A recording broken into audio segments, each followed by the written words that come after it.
Selamat datang di Suara Langit, suara kebenaran yang takkan padam. Jangan lupa subscribe dan nyalakan lonceng, agar kita terus bersama menjaga cahaya kebenaran. Bajingan berkedok pejabat. Hari ini sejarah kembali mencatat noda hitam. Komisi Pemberantasan Korupsi, KPK, kembali menangkap tangan seorang pejabat negara. Namanya bukan orang sembarangan, Immanuel Ebenezer, Wakil Menteri Ketenagakerjaan Republik Indonesia. Jabatan yang seharusnya ia gunakan untuk melindungi buruh, pekerja migran dan tenaga kerja di negeri ini justru dipakai untuk mengisi perut rakusnya sendiri. Ironis. Di saat jutaan buruh bekerja dari pagi sampai malam, dengan upah minimum yang sering tak cukup untuk menutupi biaya hidup, pejabat di kursi empuk kementerian malah sibuk menghitung kekayaan yang tak seharusnya ia miliki. Data yang beredar menyebutkan harta kekayaan Immanuel mencapai miliaran rupiah. Tapi angka itu kini dipertanyakan. Apakah benar harta itu murni dari jerih payah, ataukah dari hasil perampokan berjubah kekuasaan? Beginilah wajah asli dari bajingan berseragam negara. Biarlah tidak masuk ke rumah-rumah rakyat untuk mencuri peralatan dapur, tapi mereka merampok jauh lebih kejam, merampas hak-hak buruh, menggerogoti uang negara, dan menumpuk kekayaan pribadi di atas penderitaan.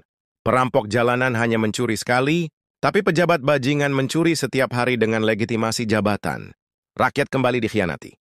Kementerian yang seharusnya menjadi garda terdepan membela pekerja, berubah menjadi ladang basah yang diperebutkan. Lihatlah, bagaimana Undang-Undang Cipta Kerja dipaksakan tanpa mendengar jeritan buruh.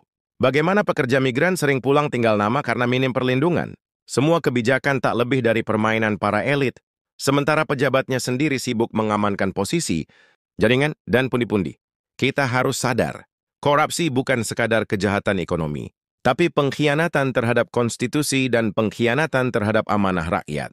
Saat seorang pejabat seperti Immanuel Ebenezer terjaring OTT, itu bukan sekadar kasus individu. Itu bukti bahwa sistem pemerintahan kita masih penuh dengan tikus-tikus yang gemar, berpesta pora di lumbung rakyat. Rakyat kecil hanya bisa menggigit bibir, sementara harga kebutuhan pokok melonjak, lapangan kerja semakin sulit, dan janji-janji kesejahteraan hanya tinggal slogan. Pejabat-pejabat ini terus berlagak pahlawan, padahal mereka hanyalah bandit berseragam. Bangsa ini tidak akan pernah maju jika mental bajingan masih bercokol di kursi kekuasaan. Jangan lagi kita percaya pada retorika manis pejabat yang penuh dusta. Karena dari satu kasus ini, kita belajar, korupsi adalah wajah asli dari elit yang kehilangan moral. Suara Langit berdiri untuk mengingatkan, kita boleh miskin harta, tapi jangan pernah miskin kesadaran.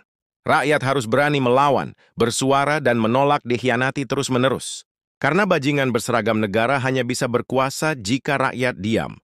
Hari ini nama Immanuel Ebenezer tercatat dalam daftar hitam sejarah. Besok mungkin ada nama lain. Dan selama rakyat masih lengah, daftar itu akan terus bertambah.